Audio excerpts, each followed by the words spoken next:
Hello and welcome, I'm Joshua Barnes and you're watching NewsX World. Let's first take a look at our top stories. Israeli Prime Minister Benjamin Netanyahu has called Australian leader Anthony Albanese a weak politician who betrayed Israel after calls for recognition of a Palestinian state from Australia. This comes as Hamas says they have agreed to a new ceasefire proposal in Gaza aiming to end 22 months of war. Ukrainian President Volodymyr Zelensky says the country is already working on concrete security guarantees in the case a ceasefire is agreed, as Trump pushes for a direct Trump-Zelensky-Putin meeting. This comes as Ukraine's foreign minister says Russian overnight attacks show it is critical to end the conflict. Meanwhile, China has said they are not party to the Ukraine crisis as meetings between European leaders are scheduled after talks between the US, Ukraine and Europe in Washington. UK Prime Minister Keir Starmer is set to co-chair a coalition of the willing meeting as Germany's Chancellor Friedrich Merz is talking with the European Council presidents. Chinese Foreign Minister Wang Yi is set to visit Pakistan after he concludes his state visit in India. This comes as India and China are rebuilding ties after 2020 border clashes, with NSA Ajit Doval and Wang Yi holding the 24th round of border talks in New Delhi. Well, this comes as authorities in Pakistan say that the death toll from devastating flooding after monsoon rains has risen to almost 400. Excavator machines have been working to clear mud and fallen trees as residents describe the event as like a doomsday scenario. Air Canada and the Canadian Union of Public Employees, representing 10,000 flight attendants, have agreed a tentative deal aiming to end days of strikes. Cancellations have caused travel chaos across the globe, with governmental input made to break the deadlock. The navies of the Philippines, Australia and Canada have launched a joint sail in the South China Sea amid heightened tensions following a Chinese vessel collision last week. Warships involved included Philippines frigate BRP Jose Rizal, Australian destroyer HMAS Brisbane and Canadian frigate HMCS Ville de Quebec. And wildfires in parts of Europe continue to wreak havoc, with blazes continuing to spread amid huge efforts to limit the damage. In Spain, 3,000 army personnel have been deployed, with Defence Minister Robles saying this is the worst instance of wildfires in 20 years.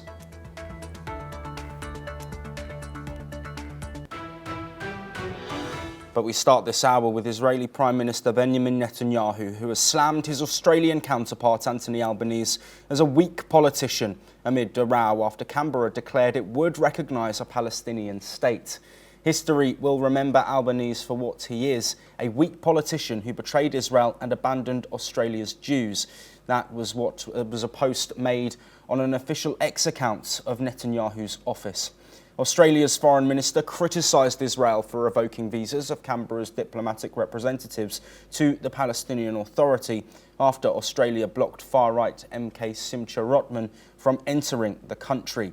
Penny Wong called Israel's move an unjustified reaction, saying it undermined peace efforts. Later, Israeli Foreign Minister Gideon Saar confirmed the visa cancellations, citing Australia's recognition of a Palestinian state and refusal to grant visas for Israeli figures. Well, joining us to discuss this huge update, of course, in the ongoing diplomatic confrontation surrounding the war in Gaza and potential solution is Yossi Kapawasa, an Israeli intelligence and security expert who joins us live from Tel Aviv. As always, Yossi, thank you for joining us. It's a pleasure today to speak with you. How significant do you take these comments from Benjamin Netanyahu? Of course, Australia, one of many countries who have spoken about recognising a Palestinian state after this conflict is finished. Well, I think it's important because it's a reflection of the frustration in Israel with what's going on by a couple of countries that have declared their intention to recognise a Palestinian state. This is a move that is hardening the position of Hamas, makes the impression that the 7th of October was the right thing to do for the Palestinians because they are rewarded with all kinds of things that were not available to the Palestinians until now. And promote the 7th of October is promoting the Palestinian cause. according to this policy. So we are very upset about that. And on top of that, the idea that the Australian government will prevent an Israeli member of Knesset, who, unlike what you said, is not a far right, is a right wing, but is not an extreme far right, prevent him from having visa to Australia, sounds really weird for any Israeli. This follows the refusal to give visa to another former member of the government and of the Knesset, Ayelet Shaked. This entire policy of the Australian government is totally misunderstood or ununderstood in Israel. We cannot comprehend what is going on with the Australians. Yes, Yossi, of course, not just this statement. You've alluded to some of the reactions that we've had to Australia's call to recognise a Palestinian state. Another part of this is Israel revoking visas of Canberra's diplomatic representation for Palestine and the Palestinian region and Palestine authorities. Do you think that this is just the start of a further escalation between two countries that, of course, been allied in the past? Sincerely hope not, but look at what's happening in Australia. It's not only those steps against Israel that they are taking, it's also the growing anti-Semitism and all kinds of attacks on Jews and Jewish institutions in Australia. This is something that we cannot stand look at it and remain indifferent.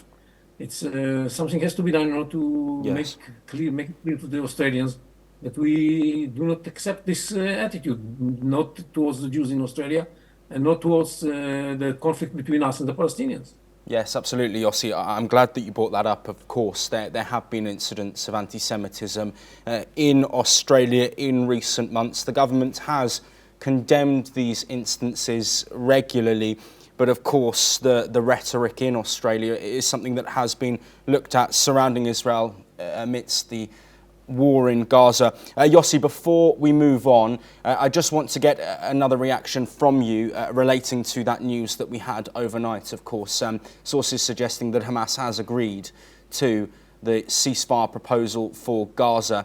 We've heard from Qatar and Egypt that the proposal is very similar to a proposal that Israel has already agreed upon. Is this a shining light of optimism in a war that's almost 2 years old? First of all, it's similar. It's not very similar. It's similar that it talks about releasing many more terrorists who are murdered the Israelis from jail in return for those hostages. And there are other conditions that are not exactly as they were in the original version. But this is not the problem. The problem is that what is proven by that is that what we need to do is to have a clear threat to Hamas that we are going to take them away from the government in Gaza, remove them from government, and that is the one thing that works. And they changed their mind. They were against it until recently. The reason these talks have failed is because they refused to accept the original deal, and they came with all kinds of really extreme demands. And now they cut down their demands considerably, which makes it at least something that can be discussed. Although I'm not sure that we are going to accept it, because what we want to see happening is a deal that releases all the hostages and not part of the hostages. This deal talks about releasing 10 out of the 20 living hostages. It's not enough. They are suffering. They're in a very deep, very dire situation. The hostages, we need to release them as soon as possible. This stage-by-stage deal that doesn't guarantee that Hamas is going to be removed from power is a problem for Israel. I'm not sure we're going to take it. Absolutely, Yossi, of course, and the ramifications potentially there in Israel. If Israel does agree, the Israeli government does not agree to this hostage deal. We have, of course, had protests, and we will continue to monitor whether Israel says yes to this proposal or not. Yossi, thank you, as always, for joining us and providing such great insight. We'll move away now from the Middle East to Europe, as Russian Foreign Minister Sergey Lavrov says any contacts between leaders must be prepared thoroughly. He adds that Russia does not reject any format to discuss the Ukraine peace process. Lavrov's comments came as diplomacy intensified following US President Donald Trump's meetings in Washington. Ukrainian President Volodymyr Zelensky says Kyiv is already working on concrete security guarantees. He confirms coordination with world leaders will continue today. The statements reflect the fragile balance between Moscow's demands for careful preparation and Kyiv's push for firm guarantees, as both sides face mounting international pressure to move closer towards a sustainable peace agreement. Well, joining us to discuss these points is Andrew Latham, Professor of International Relations, who joins us live from Minnesota. Andrew, as always, a pleasure to be speaking with you. There's quite a lot to dissect there, but I want to look firstly at the broader picture here.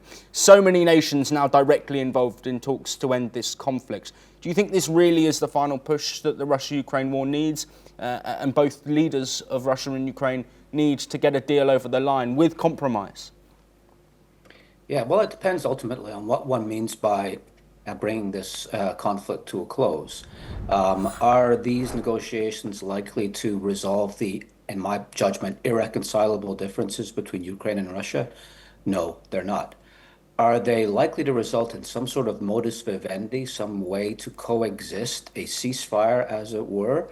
I think so. I think that's the way this is moving. I think that's the U.S. administration's preferred outcome. From what I'm hearing from my sources, they're preparing for what is effectively freezing the battlefield, the front lines, with some minor adjustments, not admitting Ukraine to NATO. That's not going to happen. But then there's this discussion of a post-conflict security architecture, which involves some kind of security guarantees for Ukraine.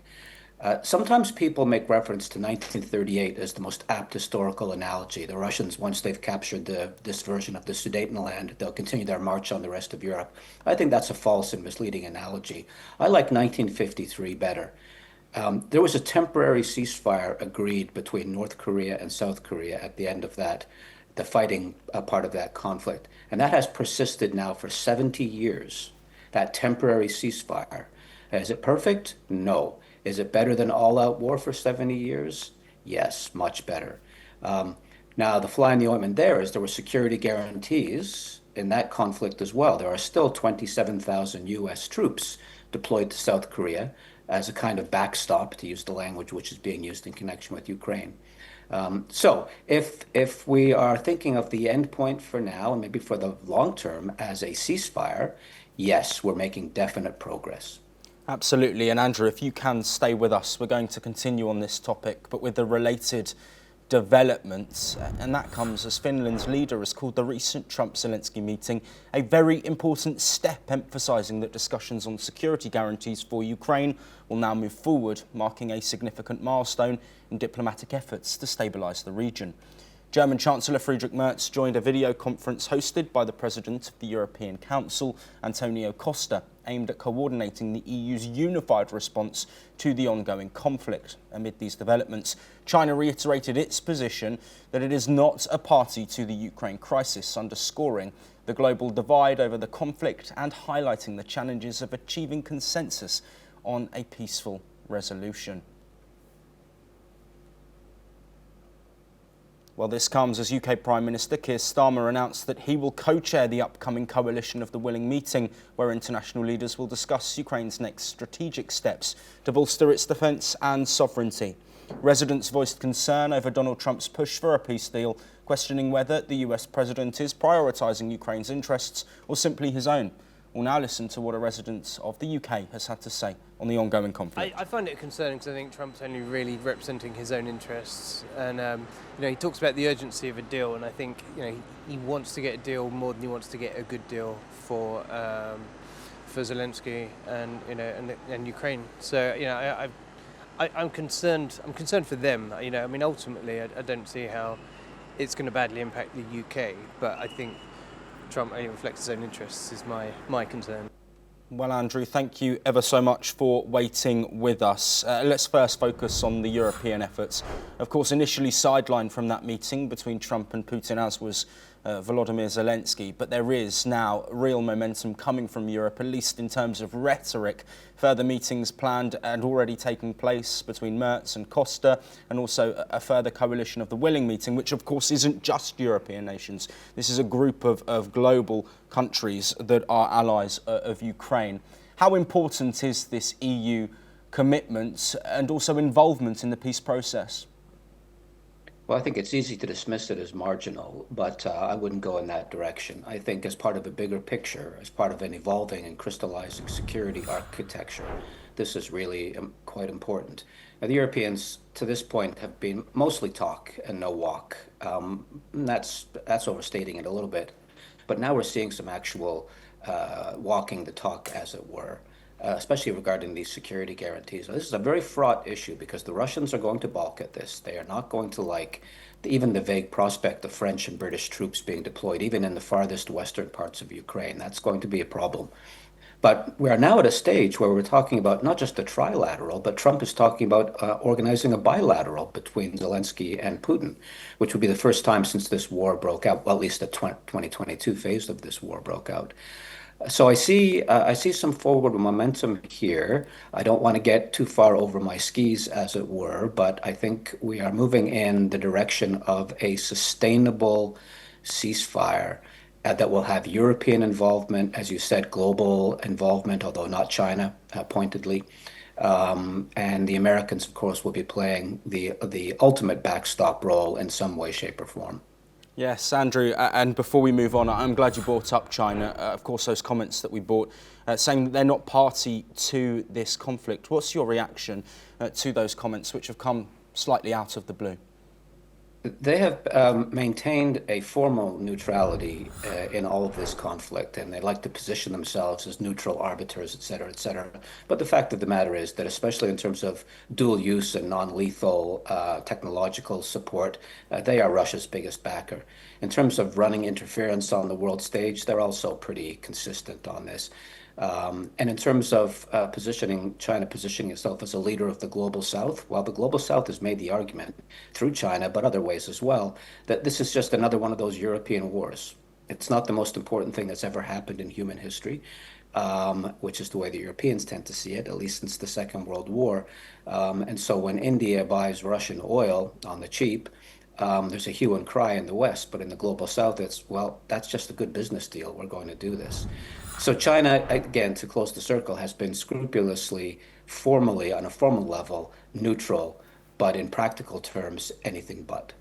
Andrew, thank you as always ever so much for providing such great insight there. Of course, so much still to monitor and developments coming through almost hourly on this diplomatic effort to end the conflict. Stay tuned here on NewsX World for all of those as we bring them to you. But let's move on now, and in a show of regional cooperation, the Philippines, Australia and Canada are currently conducting a joint naval sail in the South China Sea. The operation involves the Philippine Navy's BRP Jose Rizal, Australia's HMAS Brisbane and Canada's HMCS Ville de Quebec. Officials emphasise the activity is not directed at any country, but comes amid rising tensions, including a recent collision between two Chinese vessels. The sail is taking place within the Philippines' exclusive economic zone as part of the broader exercise El Alon, a 15-day joint military drill involving 3,600 troops, amphibious operations and live fire exercises. Canada and US forces are also participating. The Philippines has pledged to increase such joint operations, aiming to deter aggression and uphold maritime security in the region. Well, joining us to discuss this is Jim Rice, Professor of International Law, who joins us live from Vigan in the Philippines. Jim, as always, thank you for joining us. You're in the Philippines. Can you provide us some context on how this is being reported locally and what the significance is for people of the Philippines amidst so much regional instability in the South China Sea? Thanks for having me on, Joshua. As to your first question, how it's been reported locally, it's hard to say. The TV channels are covering it to some extent, but to a large extent, this information just isn't getting through to most Filipinos that I speak with on the ground here. Even though, we're only 140 miles from Scarborough Shoal, which is where this very serious incident happened just last week. If I could just try to address the second part of your question. I've been concerned about this issue for some time now, and this is a very serious one for the the Filipinos, whether they are aware of this or not. And China has been threatening to seize, and in a sense they have been engaged in a gray zone warfare by slowly trying to change the facts on the ground, by seizing maritime territory bit by bit. And apart from the very serious incident last week, where a Chinese Navy destroyer sailed in front of a Chinese Coast Guard vessel, causing a very serious accident at sea while the Coast Guard vessel was bearing down on the Philippine Coast Guard vessel. This show of unity and show of support by the Philippines' Western allies couldn't come at a better time. In fact, I wrote an article about this just about 1 year ago, where I was calling for just such show of support and solidarity. This is very much needed by the Philippines in terms of, the boost of morale and in terms of its strategic importance. Yes, absolutely. Jim, you've mentioned that Western support, Western allies of the Philippines, of course, involved, Australia, Canada and the US. How do you expect China to react diplomatically? But also, what do you think the Chinese thinking will be like behind closed doors? This is a public show of support for the Philippines. Yeah, well, again, in deference to your previous guest, I would agree with him in terms of the PRC's, show of being a bad actor in the Ukraine-Russia conflict. But even more so, they're a bad actor in the Pacific. And they've been attempting to bully the Philippines for years now, sometimes being more successful than other times. There's a very strong support for the fact that the Philippines' maritime territory is sovereign, and there's support for the President Bongbong Marcos's position on not ceding an inch of territory to China. As to how China will take this, how they will react, they're always the same. They always lie. They always accuse others of aggression and cast themselves as the victim, as they did just last week in this very serious incident off of Scarborough Shoal. Yes, absolutely. Jim, I wish we had longer to speak on this topic, but unfortunately we do have to move on. But thank you, as always, for your time and such unique insights on a complicated topic. Let's now shift our attention to southern Europe, which is still grappling with one of its worst wildfire seasons in 2 decades, with Spain and Portugal among the hardest hit countries. Firefighters have been working around the clock as blazes fueled by extreme heat continue to destroy vast swathes of forest and farmland. Overnight in Gondolfes, in Spain's Orense province, Spanish military emergency unit firefighters battled flames advancing through thick vegetation. Dramatic images showed crews hosing down fires and guiding trucks through forest roads as smoke and flames engulfed the area. Authorities say an estimated 344,400 hectares have so far burnt in Spain this year, an area equivalent to the island of Mallorca. According to the European Forest Fire Information System, this is the largest area lost to fire since records began in 2006, more than 4 times the average of previous years. Near Larucho, in the same province, plumes of smoke rose over the mountains, where social media video captured 2 separate wildfires burning side by side. Reuters verified the locations through satellite imagery and local landmarks, confirming the scale of destruction. Meanwhile, Portugal is also reeling from fires. In Pampilhosa de Serra, eyewitness footage showed thick smoke billowing over the mountains. Officials say nearly 217,000 hectares have been scorched this year, again more than 4 times the usual average. The blazes have claimed at least 2 lives, adding to the toll of one of the region's longest and most intense fire seasons. Further north in Spain's Picos de Europa, National Park, clouds of smoke darken skies over mountain roads, with footage showing orange hues from the trees. The Spanish state weather agency, AMEET, says the country is enduring its third longest heatwave on record, lasting 16 days, with temperatures soaring to 45 degrees Celsius or 113 Fahrenheit. Authorities expect conditions to ease only gradually, offering little immediate relief for exhausted emergency services. Officials across Spain and Portugal have appealed to the European Union for support, warning that worsening climate conditions are fueling longer, more destructive fire seasons. Well, with that is all we have time for, but we will be back shortly with more of the latest breaking news from across the world. Thank you.